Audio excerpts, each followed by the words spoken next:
Aku mau kasih tahu satu. Ini penting banget di zaman sekarang nih. Ini penting banget. Jadi gini ya. Salah satu skill Feren yang perlu dipelajari adalah stop hearing what people say. Jadi benar-benar stop untuk mendengarkan semua orang berbicara. Cuma 3 aku kasih tahu yang bisa didengerin. 1, yang ngasih kamu makan, orang tuamu. Yang kedua adalah suamimu atau istrimu. Yang ketiga adalah gurumu. Yang lain mereka nggak perlu didengerin. Maka orang-orang yang kemudian di sosial ini, ya netizen ini, kalau kita dengerin itu akan ngerusak sampai pas kita nikah. Ada kasus ini. Kenapa penting banget? Jadi gini, tahu nggak sih kenapa banyak orang-orang? Jadi kita sebagai seorang yang sudah nikah lama nih dan sudah banyak bimbing orang ta'aruf, itu kita tahu ada influencer-influencer yang ketika sudah nikah kita pikir ini ada masalah dalam rumah tangganya nih. Tahu nggak kenapa? Begitu orang semuanya diekspos untuk kemudian kelihatan ke netizen, maka aku tahu dia pasti ada masalah dalam rumah tangganya. Karena dia perlu menunjukkan pada orang kami baik-baik aja. Nah, itu juga ain nggak sih Ustaz sebenarnya? Iya, itu ain itu sesuatu yang paling terakhir aku khawatirkan. Iya. Tapi ada satu lagi yang lebih parah daripada ain menurutku di zaman sekarang. Yang lebih parah tuh gini, contoh ya.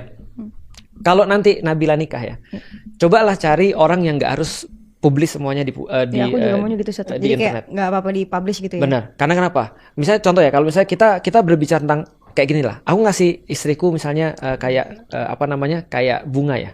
Aku bawa bunga dengan tangan kiri, aku bawa terus kemudian HP dengan tangan kanan. Aku videoin. Ini untuk kamu sayang, misalnya kayak gitu ya. Terus kemudian coba lihat, sebenarnya yang aku pengen ini bunga untuk dia atau untuk dilihat sama netizen. Kalau misalnya jadinya untuk netizen sih. Nah, Ummu Alila minimal akan melihat ini kamu melakukan ini untuk aku atau untuk netizen untuk konten. Minimal dia bilang ini berbagi kan gitu kan ya. Nah, lebih parah lagi adalah kalau aku tidak menunjukkan sikap kayak gitu ketika aku lagi sendirian atau lagi berdua-duaan sama dia. Berdua-dua dia taunya aku marah terus.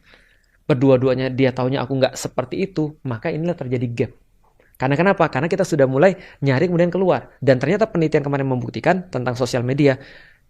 Ini cewek, mohon maaf ya, ini cewek-cewek. Cewek-cewek yang dapat likes banyak ketika di sosial media. Dan dia melakukan apapun dapat likes. Dia akan merasa ketika dia kemudian dapat, dalam tanda kutip, likes daripada suaminya. Itu nggak setara dengan likes yang dia dapat ketika dari netizen. Dia lebih haus likes-nya netizen. Karena kayak udah resisten.